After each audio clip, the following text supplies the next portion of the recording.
ना क्रिसमासनि दिहुनबाय थादों फैबाय आरो क्रिसमास जेनेबा गाबोन रिलिज जाबाथ' जानाय नङा गाबोन 21 जाहैबाय नङा होमबा ना 21 जाहैबाय थ' सानब्रैल'सै क्रिसमास 25 डिसेम्बरा स'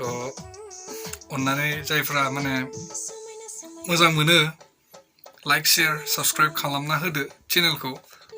साबस्क्राइब खालामदो चेनेलखौ ओमफ्राय भिडिअखौ लाइक आरो शेयारखौ खालामनो दाबाव नङा होमबा क्रिसमासनि मेथाइ सोरबाफोर मोसानो गोसोब्ला डाउनलड खालामनानै क्रिसमासाव मोसानो हागोन एसेनोसै So guys, thank you. Late night खैथा जाखो 1 मा 1 आगला 1 नो 2-5 जाबाय So जोङो गोबाव समसिम जोङो मेथाइखौ बानायबाय